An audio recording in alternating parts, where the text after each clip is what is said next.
नमस्कार students, welcome to my YouTube channel yes 400 plus. और इस सीरीज ऑफ लेक्चर्स में जो हम वेक्टर स्पेस पर कर रहे हैं, इसमें आज हमारा ये 7th लेसन है।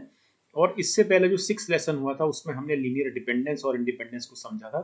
मेरे ख्याल से आप सबको वो चीज़ें समझ में आ गई होंगी जो उसमें मैंने एक्सप्लेन की थी, और उसमें मैंने 6 क्वेश्चंस भी सॉल्व किए थे। आज के इस क्लास में जो फिर से लीनियर डिपेंडेंस और इंडिपेंडेंस पर है, ये दूसरी क्लास है लीनियर डिपेंडेंस और इंडिपेंडेंस पर। और आज हम इस क्लास के अलावा इसमें बेसिस भी समझेंगे। बेसिस का आइडिया मैंने आपको पहली और दूसरी क्लास में दिया था, और जहाँ जहाँ पर भी कहीं पर भी अगर कुछ ऐसी आवश्यकता पड़ी है तो बेसिस का मैंने आपको रेफरेंस दिया है।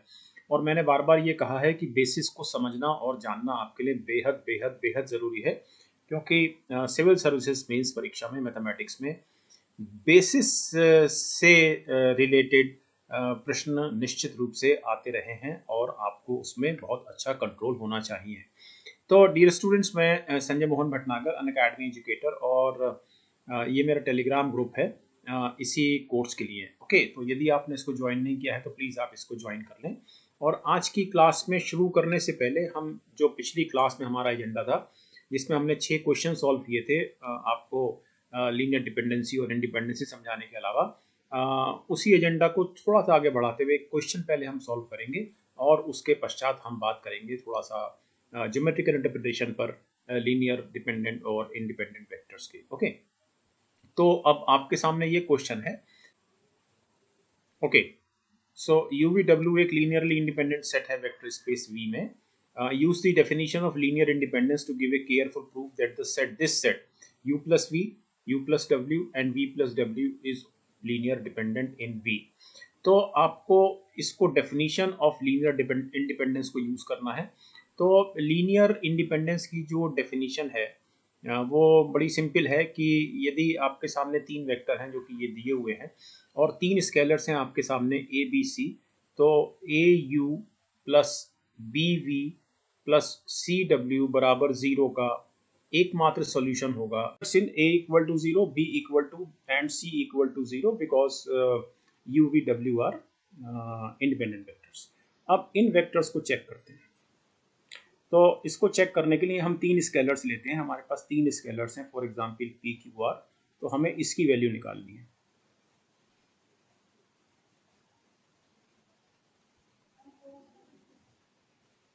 ओके, और अगर ये 0 आ जाती है इस कंडीशन के साथ कि P Q R equal to 0 is the only solution, तो ऑब्वियसली ये तीनों वेक्टर भी लीनियरली इंडिपेंडेंट है। तो इसको मैं थोड़ा सा रीअरेंज करके इस तरह से लिख देता हूँ, P U plus V plus R V plus W plus Q W plus U. Okay, it becomes P U plus R V plus Q W plus Q U plus P V plus R W. Okay, but this is 0 यहाँ से, this read with this। okay, so this is 0, similarly this is 0 and it is equal to 0। तो इसका जो हमें जो solution मिला है obviously 0 मिला है, बट इस एक्सप्रेशन में बिकॉज ऑफ दिस, इसको हम जॉइंटली पढ़ेंगे, बिकॉज ऑफ दिस p बराबर 0, r बराबर 0 एंड q बराबर 0, यहाँ से इन तीन को इसके साथ पढ़ने पर, ओके, इस एक्सप्रेशन को इसके साथ पढ़ने पर, और इसी तरह से q is equal to 0 already we have, p is equal to 0, r is equal to 0, this is 0, this is 0, this is 0, and then we have got it equal to 0, hence this vector and this vector, 3 vectors are linearly independent। okay, proof।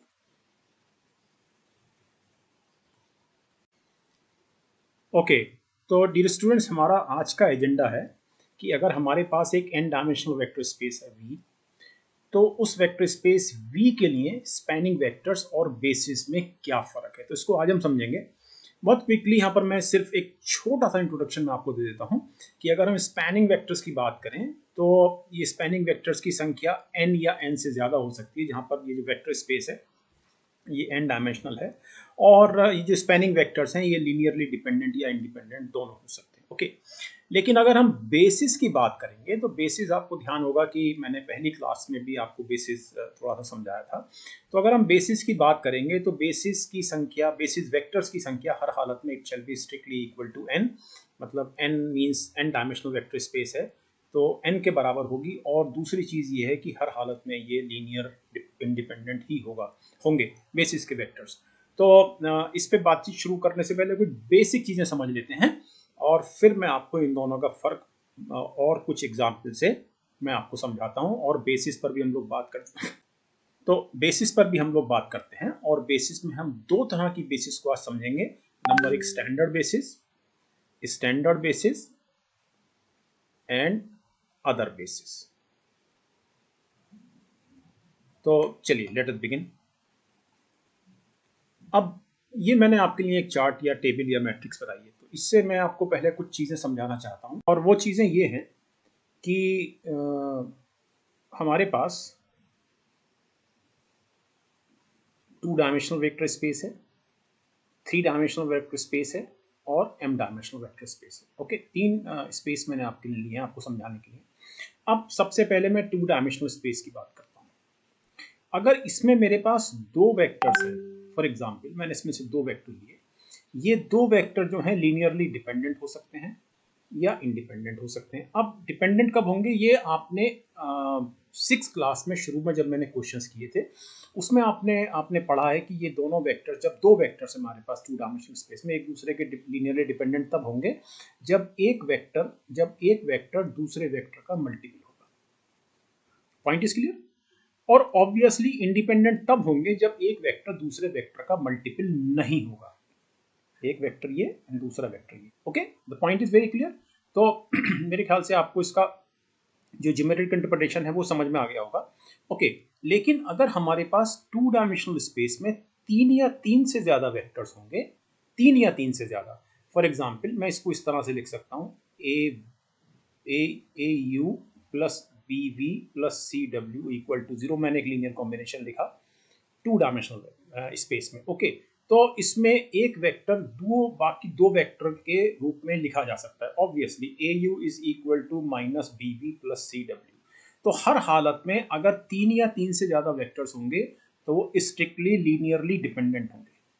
Linearly dependent होंगे हर हालत में यदि 2 dimensional space में हमने 3 vectors उठाए। The point is very clear. Okay, अब हम आते हैं 3 डायमेंशनल स्पेस में। यहां पर अगर इसमें हमारे पास दो वेक्टर्स हैं, 3 डायमेंशनल स्पेस की बात कर रहा हूं मैं इस बार, तो ये एक दूसरे के लीनियर डिपेंडेंट हो सकते हैं अगर ये मल्टीपल है।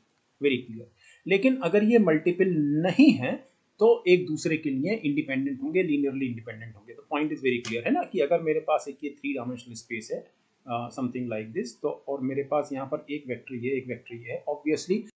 ओके, अब सवाल ये है कि ये लीनियरली इंडिपेंडेंट क्यों होंगे अगर हमारे पास सॉरी ये लीनियरली इंडिपेंडेंट क्यों होंगे अगर ये एक दूसरे के मल्टीपल नहीं है। इसलिए होंगे कि जब ये एक दूसरे के मल्टीपल नहीं है इसका मतलब इन दोनों से एक प्लेन गुजर सकता है। सिंगल होंगे तो भी गुजर सकता है, लेकिन तब एक एक एक एक्चुअली जब ये एक दूसरे के मल्टीपल हैं तब इस एक लाइन से अनंत प्लेन गुजर सकते हैं, इनफाइनाइट नंबर ऑफ प्लेन्स। लेकिन अगर मेरे पास दो वेक्टर्स हैं तो उनसे ऑब्वियसली एक ही प्लेन गुजरेगा। ओके, तो उस इन दो वेक्टर से जब वो एक दूसरे के मल्टीपल नहीं है एक प्लेन गुजर सकता है, और एक प्लेन पर ये दोनों वेक्टर्स यदि मल्टीपल नहीं है एक दूसरे के तो इस नियम के अनुसार अभी जो आपने पढ़ा इस नियम के अनुसार वो एक दूसरे के लिए लीनियरली इंडिपेंडेंट होंगे। The point is very clear. इसी तरह से अगर हमारे पास 3 डायमेंशनल स्पेस में अगर हमारे पास 3 वेक्टर्स हैं तो अब वो लीनियरली डिपेंडेंट होंगे अगर वो एक प्लेन में है, इस नियम से, क्योंकि वो एक प्लेन में है। ओके, तो plane is always 2 dimensional kind of thing. Okay, तो अगर वो एक प्लेन में है तो ऑब्वियसली लीनियरली डिपेंडेंट होंगे। लेकिन अगर वो एक प्लेन में नहीं है, 3 वेक्टर्स अगर वो एक प्लेन में नहीं है तो वो इंडिपेंडेंट होंगे। Very clear, very clear.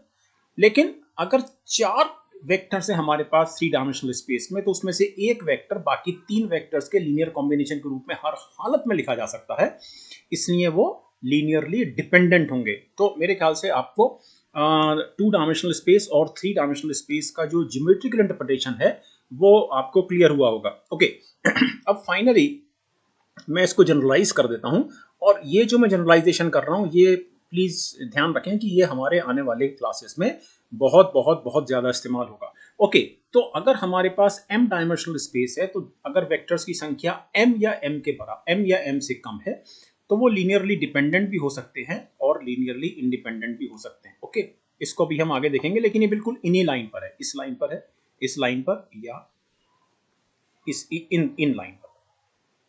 Okay point is clear. और अगर m से ज्यादा है, मतलब डायमेंशन m है, तो नंबर ऑफ वेक्टर्स जो है वो m से ज्यादा है।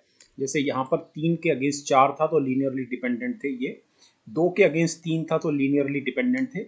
इसी तरह से अगर हमारे पास m डायमेंशनल स्पेस में अगर हम m+1 या उससे ज़्यादा वेक्टर्स लेते हैं, वो हर हालत में लीनियरली डिपेंडेंट होंगे, क्योंकि एक वेक्टर को हर हालत में हम बाकी m वेक्टर्स के लीनियर कॉम्बिनेशन के रूप में एक वेक्टर को, दो वेक्टर को हर हालत में लिख सकेंगे। Okay point is very clear.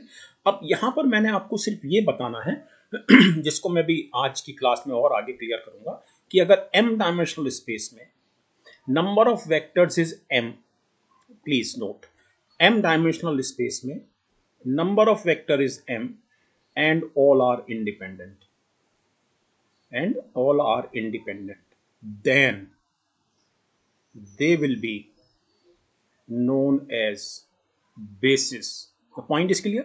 m dimensional space में अगर हमारे पास m वेक्टर्स हैं जो लीनियरली इंडिपेंडेंट हैं, हम उनको बेसिस के रूप में जानेंगे। बेसिस दो तरह की होती हैं, मैंने भी आपको थोड़ी देर पहले भी बताया था। बेसिस दो तरह की होती हैं, स्टैंडर्ड बेसिस जिसको मैं भी आपको आज की क्लास में और क्लियर करूंगा, और एक other than standard basis. Okay तो मेरे ख्याल से आपको पॉइंट इसमें क्लियर हो गया होगा काफी। और अब ओके अब एक छोटा सा उदाहरण अभी जो मैंने आपको समझाया है पीछे, उसको मैं आपको एक उदाहरण से और क्लियर करता हूँ। देखिए हमारे पास एक ये टू डायमेंशनल वेक्टर स्पेस है और इसमें दो कंडीशन है, वेक्टर दो हैं या तीन है। तो अगर वेक्टर दो हैं तो इसको तो आप कल की क्लास में देख चुके हैं, मतलब आप 6 लेसन में देख चुके हैं, 6 लेक्चर में, जिसमें मैंने दो वेक्टर्स को डिपेंडेंट या इंडिपेंडेंट प्रूव किया था। ओके ओके बहुत सारे क्वेश्चंस उसमें किए गए थे, ठीक है। लेकिन अगर हमारे पास तीन वेक्टर्स हैं, फॉर एग्जांपल हमारे पास तीन वेक्टर्स ये हैं, एक वेक्टर ये है, चूंकि ये टू डायमेंशनल स्पेस में, इसलिए इसको हम इस तरह से लिखेंगे। दूसरा वेक्टर ये है और तीसरा वेक्टर ये है। इसको आप अब हमें इसमें ए बी सी की वैल्यू निकालनी है और ये देखना है कि ये लीनियरली इंडिपेंडेंट है या डिपेंडेंट है। हम इसमें टू डायमेंशनल स्पेस के वेक्टर्स हैं ऑब्वियसली, ये इसको हम तीन वेक्टर्स हमने इसमें लिए हैं। ओके तो ऑब्वियसली हर हालत में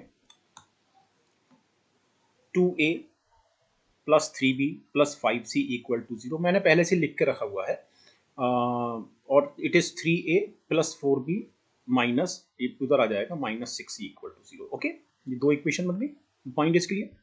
ओके अब इसको मैं दो तरह से सॉल्व कर सकता हूँ, जिसमें पहला तरीका ये है जो आपने अपने 12th क्लास तक इस तरीके को बहुत इस्तेमाल किया है, that is called cross multiplication method. Cross multiplication method में चूंकि हमारे पास तीन वेरिएबल में दो इक्वेशन है, तो a upon this into this minus this into this, तो मैंने ये कर दिया, minus b upon this into this minus this into this, तो मैंने ये कर दिया, बराबर c अपॉन ए का कॉफिशिएंट गुणा बी का कॉफिशिएंट माइनस दिस ए का कॉफिशिएंट इनटू बी का कॉफिशिएंट। ओके अब इसको सिंप्लीफिकेशन किया गया है, इसका बहुत सिंपल है, ये आप सेम कर सकते हैं। तो हमारे पास ये रेशियो आ गया, ये रेशियो आ गया ए बी सी का, और इसको मैंने माइनस के बराबर मान लिया, माइनस के बराबर मान लिया। मानने का सिर्फ एक तरीका था कि अगर मैं सी ऑब्वियसली -1 के रेशियो में है तो मुझे सी पॉजिटिव के मिल जाएगा, इसके अलावा इसका कोई और कारण नहीं है। ओके तो इस रेशियो से जब हम इसको when we make it equal to minus K, तो c equal to K, b equal to 3 K and a equal to -2 के। ओके ये हमारा हो गया एक तरीका। अब इसको हम दूसरे तरीके से करते हैं, यानी एचलॉन फॉर्म में लाकर अपनी इक्वेशंस को, और तब इसको करते हैं जो हमारा जाना पहचाना तरीका है। ओके अब दूसरे तरीके में ऑब्वियसली मैं इसमें पहली इक्वेशन को मैं 3 से गुणा कर देता हूं और दूसरी इक्वेशन को मैं 2 से गुणा कर देता हूँ। ओके, तो ये हो गया 6a plus 9b minus 15c equal to 0, और ये हो गया 6a plus 8b minus 12c equal to 0। The point is clear? Okay, और मैं इसमें एक एलिमेंट्री रो ऑपरेशन लगाता हूँ, R2 becomes R2 minus R1. Okay, so this becomes 6a plus 9b minus 15c equal to 0. It is 0 minus b and plus 3c equal to 0. Clear? Okay, तो बहुत clearly c यहाँ पर free variable है। Free variable, c यहाँ पर free variable है क्योंकि हमारे पास c के पीछे b है ऑब्वियसली लेफ्ट हैंड साइड में, इसलिए c यहाँ पर फ्री वेरिएबल है। ओके ओके, तो obviously b is equal to 3c। Okay, और c को मैं k लिखता हूँ इस इक्वेशन में, तो मेरे पास b equal to 3k, b equal to 3k। Okay, और इसमें से किसी भी एक इक्वेशन में, चूंकि पिछली स्लाइड पर भी हम ये वैल्यू निकाल चुके हैं, इसमें से मैं पहली इक्वेशन में लिख देता हूँ। तो पहली इक्वेशन में 2a is equal to 5c minus 3b means 5k minus 9k equal to minus 4k means a equal to minus 2k. तो same value a equal to minus 2k. तो same value that we had obtained earlier through some other method, वही हमको values यहाँ मिल गई हैं। तो मेरे ख्याल से आपको, चूंकि यहाँ पर हमको ये एक फ्री वेरिएबल मिल गया है, इससे बड़ा क्लियर कट समझ में आता है कि ये जो हमको 3 वेक्टर दिए गए थे, चूंकि यहाँ पर हमको ए बी सी की अनंत वैल्यू मिल जाएंगी, तो इसलिए ये तीनों वेक्टर लीनियरली डिपेंडेंट हैं। तो पॉइंट इज क्लियर? ओके, अब इसके बाद अब एक हम 3 डायमेंशनल स्पेस में और एग्जाम्पल देख लेते हैं, और इस एग्जाम्पल में हमारे पास ये 3 वेक्टर्स हैं। Okay, point is clear? यानी कि अब हम देख रहे हैं इस एग्जाम्पल को देख रहे हैं।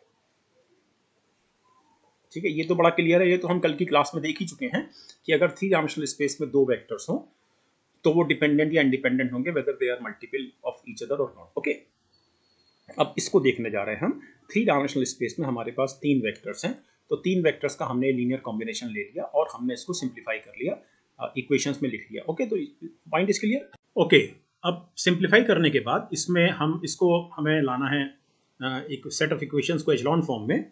तो ये करने के लिए हमको इसमें रो ऑपरेशंस लगाने होंगे। तो ये रो ऑपरेशंस मैं इसमें लगाता हूँ कि R2 becomes R2 minus 3R1 and R3 becomes R3 minus 4R1। Okay, तो इसमें हमारे पास ये जो दो, ये तो एज सच ऐसी रहेगी, इंटेक्ट रहेगी। ऑब्वियसली जो चेंज होगा वो सेकंड और थर्ड इक्वेशन में होगा। तो सेकंड एंड थर्ड इक्वेशन इस तरह से हमारे पास चेंज हो गई इन दो रो ऑपरेशंस को लगाने पर। ओके, और इसमें फाइनली मेरे को अब इसको रिड्यूस करना है। तो इसमें मैंने ये फिर से एक रो ऑपरेशन लगाया, इसको मैंने 7 से गुणा किया इसको, और इसको मैंने 5 से गुणा किया ये, और रिजल्टेंट मेरे पास ये इक्वेशंस हो गई। ओके, अब एक इसमें रो ऑपरेशन और लगेगा, और वो रो ऑपरेशन है ये कि R3 becomes R3 minus R2। तो इमीडिएटली ये जो थर्ड रो है it reduces to 2c equal to 0। very obviously from here c is equal to 0 from here। when c is equal to 0, obviously b is also equal to 0। when c and b both are equal to 0, so a is also equal to 0। okay, तो इस linear combination के लिए हमको ए B सी तीनों scalars की value 0 मिली है। इसका मतलब ये है कि ये जो हमको जो 3 वेक्टर्स दिए गए थे, ये तीनों वेक्टर्स लीनियरली इंडिपेंडेंट हैं। अब मुझे आपको यहाँ पर ये बताना था कि जब ये 3 वेक्टर्स, चूंकि हम 3 डायमेंशनल स्पेस की बात कर रहे हैं, और 3 डायमेंशनल स्पेस में हमारे पास 3 वेक्टर हैं, 1 3 4 पहला, 3 4 5 दूसरा, और 5 6 7 तीसरा। तो 3 डायमेंशनल स्पेस में 3 वेक्टर, और ये तीनों लीनियरली इंडिपेंडेंट। तो इन तीन वेक्टर के सेट को हम बेसिस कहेंगे और ये जो बेसिस हमको मिली है इन तीन वेक्टर्स के सेट से, अब बड़ा क्लियर है पिछले स्लाइड से कि ये हमारे पास नॉन स्टैंडर्ड बेसिस है। ओके, जो स्टैंडर्ड बेसिस होती है थ्री डायमेंशनल स्पेस में, इसको हम पहले या दूसरी क्लास में पढ़ चुके हैं, वो होती है 1 0 0 0 1 0 0 0 1।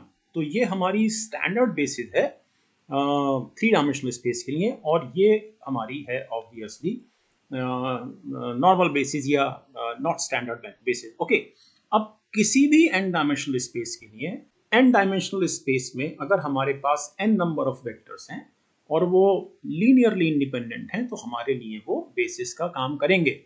तो एन डायमेंशनल स्पेस में एनी नंबर ऑफ बेसिस हो सकती हैं, लेकिन स्टैंडर्ड बेसिस एक ही होगी। स्टैंडर्ड बेसिस एक ही होगी। और जो मैंने आपको सबसे पहली क्लास में बताया था, एन डायमेंशनल स्पेस में जो बेसिस होगी वो 1 0 0 0 अप टू 0 देन 0 1, बिल्कुल इसी तरह से। ओके, तो पॉइंट इज क्लियर। हमारे पास एक बहुत अच्छी थ्योरम है, तो वो थ्योरम मैं आपको नेक्स्ट क्लास में कराने जा रहा हूँ। Point is clear. ओके, चलिए अब आगे चलते हैं।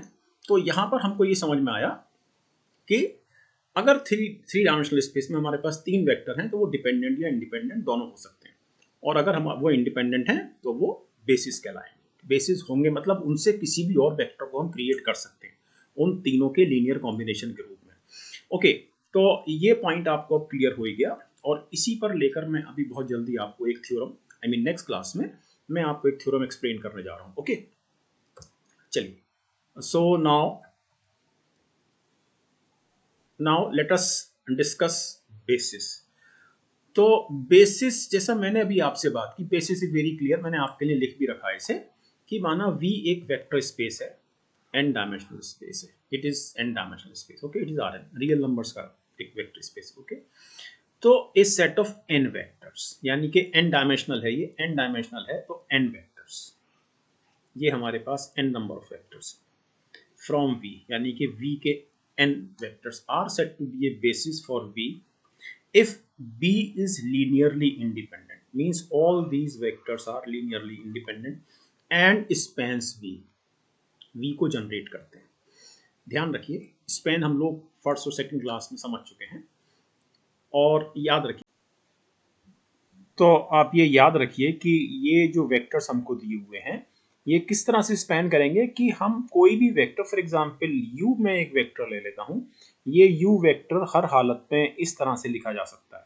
ओके, जहां पर ये जो आप ए आईज देख रहे हैं, ये सब स्केलर्स हैं। ओके, तो हर वेक्टर इस स्पेस का, हर वेक्टर इस तरह से लिखा जा सकता है, इसलिए ये हमारे लिए बेसिस है। अब ये जो हमको दो क्राइटेरियन दिए थे, एक क्राइटेरियन हमको ये दिया था कि लीनियरली इंडिपेंडेंट है, नंबर एक, ये वाला सेट है, और दूसरा ये V को इस वेक्टर स्पेस को स्पैन करता है। तो अगर इन दोनों क्राइटेरियन में से अगर कोई एक भी फॉलो नहीं करता या सेटिस्फाइड नहीं होता, तो ये जो आपके सामने सेट है, it does not form A basis. Point is very clear.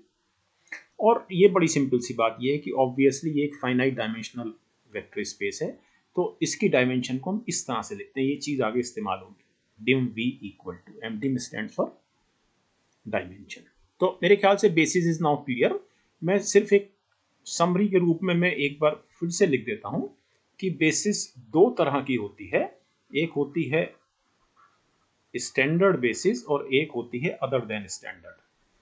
तो ये जो अदर देन स्टैंडर्ड है, ये तो कितनी भी हो सकती है, अदर देन स्टैंडर्ड। ओके, ये तो कितनी भी हो सकती है। एक उदाहरण तो आपने अभी पीछे देखा था थ्री डायमेंशनल स्पेस में, लेकिन स्टैंडर्ड बेसिस अगर हम इस एन डायमेंशनल स्पेस की बात करें, तो इसमें जो स्टैंडर्ड बेसिस होगी वो होगी 1 0 0 0 n बार। ओके, 0 1 0 0 n आइटम्स इसमें भी, एंड सो ऑन 0 0 0 1। ये हमारे लिए स्टैंडर्ड बेसिस है एन डायमेंशनल स्पेस के लिए।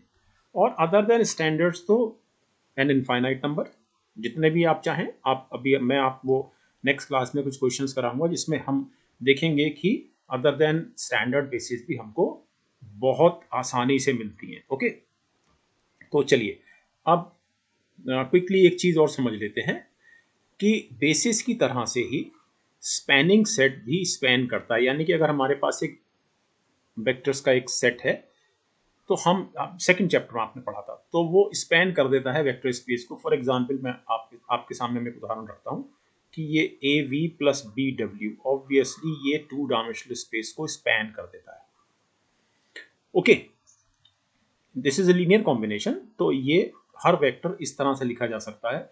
तो ये पूरा का पूरा जो वेक्टर स्पेस है टू डायमेंशन वो स्पैन हो जाएगा। Now this is spanning set, मतलब ये जनरेट कर रहा है, लेकिन ये इसका बेसिस नहीं है। बेसिस तो ऑब्वियसली टू डायमेंशनल में है 1 0 और 0 1। ओके, यहाँ v और w की वैल्यू कुछ और भी होगी, निश्चित रूप से कुछ और होगी ही 1 0 और 0 1 के अलावा।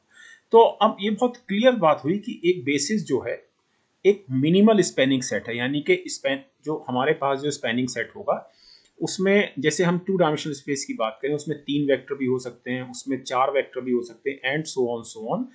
ऑब्वियसली उसमें 2 वेक्टर भी हो सकते हैं, जैसे ये रहे v और w।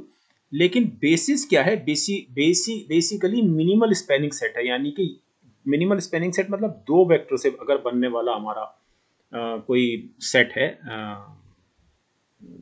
स्पैनिंग वेक्टर्स का, तो उसको हम बेसिस बोले। Okay, the point is clear.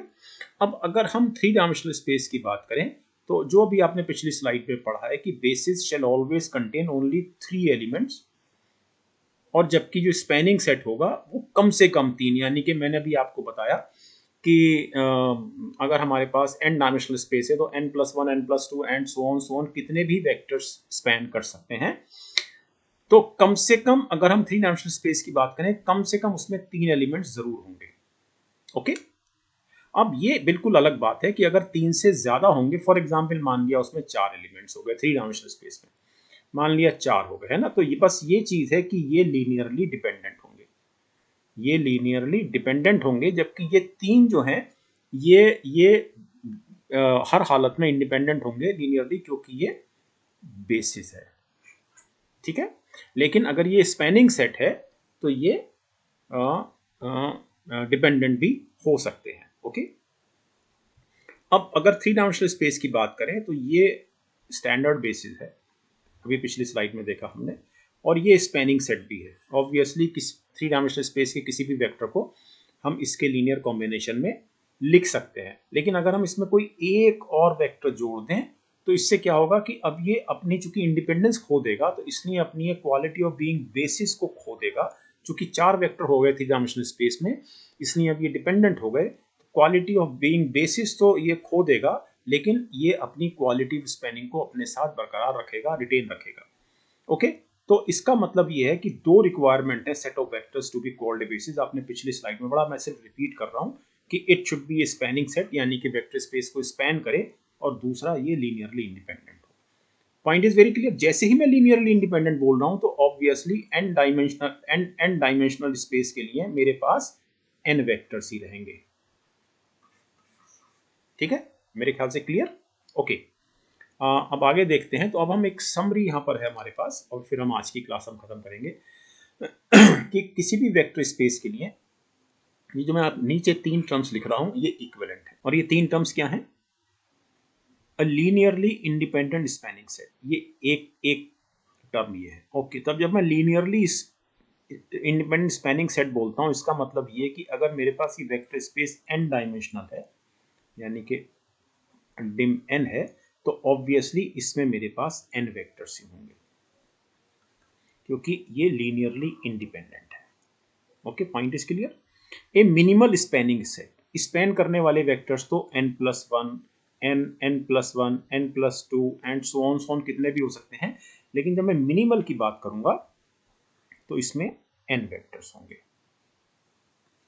और जब मैं लीनियरली इंडिपेंडेंट मैक्सिमल की बात करूंगा तो ऑब्वियसली n ही होंगे इसमें, क्योंकि ये जैसे इसमें एक जुड़ेगा it is linearly dependent, linearly dependent, it is linearly dependent. तो एक मैक्सिमम लीनियरली इंडिपेंडेंट सेट हमारे पास मैक्सिमम n नंबर्स का ही होगा, n नंबर ऑफ वेक्टर्स का। ओके, तो n वेक्टर्स। तो n वेक्टर्स n वेक्टर्स, तो ये तीनों टर्म्स इक्विवेलेंट है, इक्वल है एक दूसरे के। तो पॉइंट इज वेरी क्लियर। अब इससे रिलेटेड कुछ क्वेश्चंस हम अगली क्लास में करने जा रहे हैं। ओके, तो मिलते हैं डियर स्टूडेंट्स नेक्स्ट क्लास में। और यदि आपने अभी तक ये टेलीग्राम चैनल ज्वाइन नहीं किया है तो आप इसको ज्वाइन कर लें, ताकि आपको मेरे वीडियोस की सूचना टेलीग्राम पर मिलती रहे। ओके, नमस्कार।